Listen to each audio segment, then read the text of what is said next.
मुन्ना, झुंड में तो सुअर आते हैं।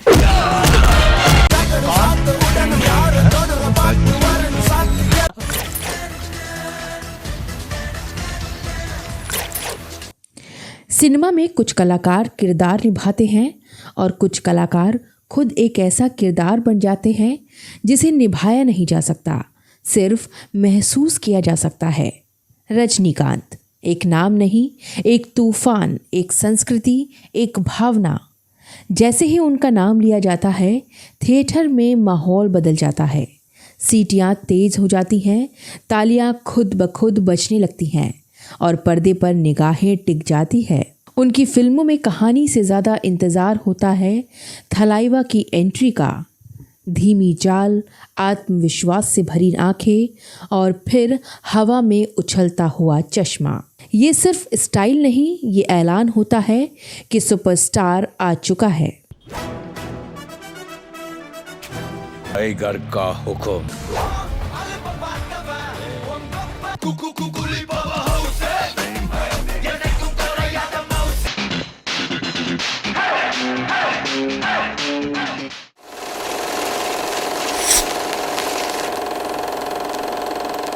कई बार रजनीकांत पर्दे पर एक आम आदमी बनकर आते हैं। साधारण कपड़े, झुकी हुई नज़र, शांत चाल। दर्शक सोचता है ये क्या करेगा, और तभी अगले ही पल वही आदमी शेर की तरह दहाड़ता है। यही रजनीकांत का जादू है।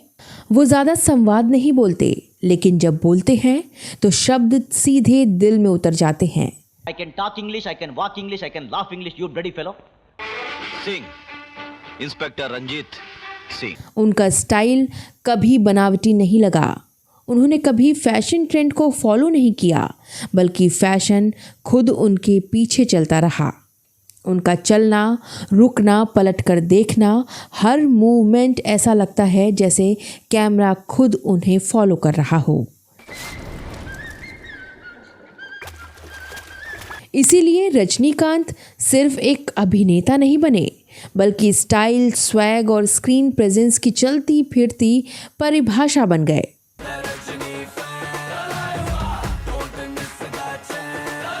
चिकन मसाला।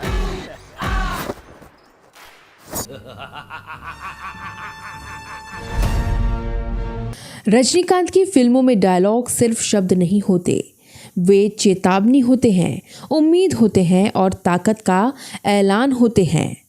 बादशाह में जब उन्होंने कहा,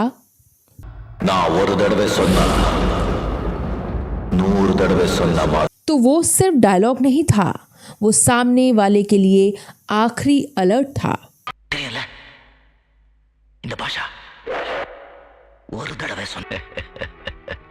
बादशाह मानिक बादशाह।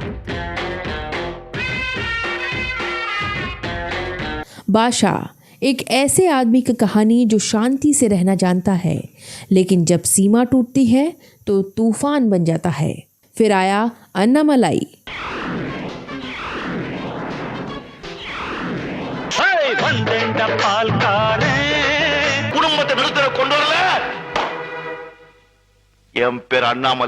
ये लाइन हर उस इंसान की आवाज बन गई जो हालात से हार मानने को तैयार नहीं था। अन्नामलाई सिर्फ एक किरदार नहीं था, वो विश्वास था कि मेहनत और इरादे से किस्मत को भी बदला जा सकता है। पड़यप्पा में उनका डायलॉग, ये वड़ी तनी वड़ी ஆசைப்படுற ஆம்பளையும் அதிகமா கோபப்படுற பொம்பளையும் நல்லா வாழ்ந்ததா சரித்திரமே கிடையாது।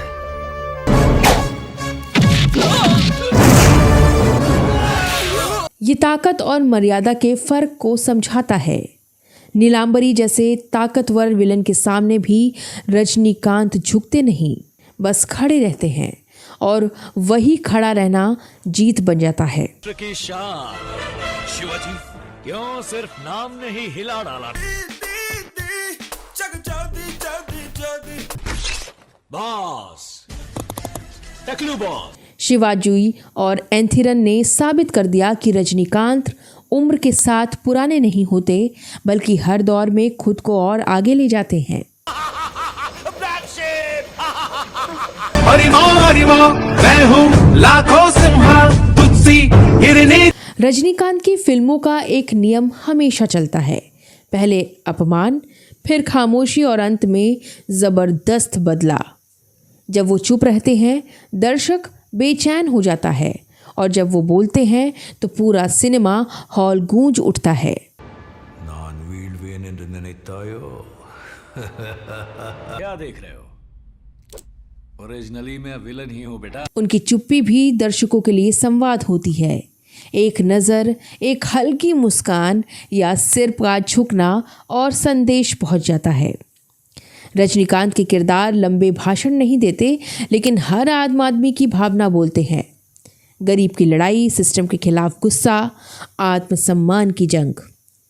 दर्शक उन्हें सिर्फ देखना नहीं, खुद को उनमें महसूस करता है। यही वजह है कि उनकी फिल्में सिर्फ मनोरंजन नहीं, भावनात्मक विस्फोट बन जाती हैं। आए हो, लेकिन यहाँ से निकलने के लिए मुझसे परमिशन लेकर ही जाना होगा। किसी को मोहब्बत की टेंशन। एक काला किला है, मेरा गढ़ है ये। आज दुनिया रजनीकांत को भगवान की तरह पूजती है, लेकिन इस शोहरत से बहुत पहले वो एक आम इंसान थे। बेंगलुरु की बसों में कंडक्टर की नौकरी, टिकट काटते हुए किसी को अंदाज़ा नहीं था कि यही आदमी एक दिन सिनेमा का इतिहास बनेगा। इसी दौरान उनकी ज़िंदगी में आई निर्मला उर्फ निम्मी, MBBS की छात्रा, आत्मविश्वासी, समझदार। बस में हुई एक छोटी सी बहस से दोस्ती, और दोस्ती कब प्यार बन गई उन्हें खुद पता नहीं चला। निम्मी ने उनके भीतर के कलाकार को पहचाना। बिना बताए अडयार फिल्म इंस्टीट्यूट में उनका फॉर्म भर दिया। जब कॉल लेटर आया रजनीकांत डर गए। पैसे नहीं थे, नौकरी छोड़नी थी और चेन्नई जाना था। तभी निम्मी ने कहा, मैं आपको थिएटर के बाहर नहीं, पूरे देश के पोस्टर पर देखना चाहती हूँ। फैशन में दुनिया झूल रहे। पहली बार क्षमा करने का मतलब है दूसरी बार गलती करने का मौका देना। यही शब्द उन्हें चेन्नई ले गए। संघर्ष शुरू हुआ, काम मिला, नाम बनने लगा, लेकिन उसी रास्ते में निम्मी कहीं खो गई। मेरे हाथों में नौ चूड़ियां, तेरे मेरे होठों पे। इसी दौर में आई श्रीदेवी। कम उम्र, मासूम चेहरा और ज़बरदस्त स्क्रीन प्रेजेंस, दोनों की जोड़ी सुपर हिट रही। भावनाएं पैदा हुई। एक दिन रजनीकांत उन्हें प्रपोज करने पहुंचे। अचानक बिजली चली गई, अंधेरा छा गया। उन्होंने इसे अपशगुन माना और बिना कुछ कहे वहां से लौट आए। प्यार दिल में ही रह गया।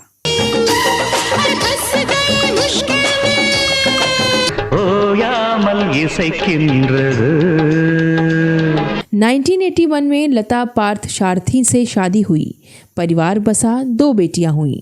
जब रजनीकांत बीमार पड़े, श्रीदेवी ने उनके लिए उपवास रखा। 2018 में उनके निधन की खबर ने रजनीकांत को तोड़ दिया। उन्होंने बस कहा, मैंने एक प्रिय मित्र को खो दिया। सुपरस्टार बनना आसान नहीं और उसे संभालना और भी मुश्किल। टकराव आए, विवाद हुए, लेकिन रजनीकांत हमेशा मारपीट से दूर रहे। उनका रौब ही काफ़ी था।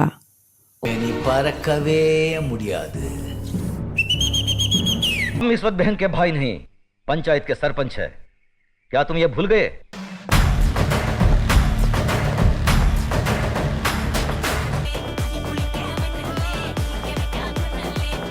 उनकी दिनचर्या सादी है, ध्यान, प्रार्थना, अनुशासन।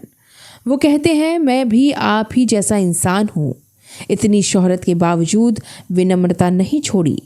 यही संतुलन उन्हें सिर्फ सुपरस्टार नहीं, एक विचार बनाता है।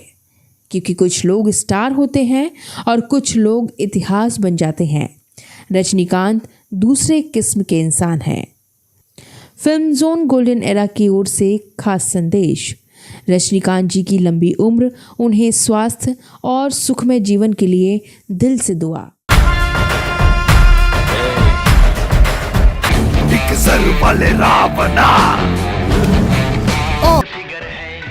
सुपर फिगर है वो फिगर वाली। कमीने कुत्ते, तूने इन गरीबों को क्या समझा? औलाद, ताश तो तूने बहुत खेली होगी,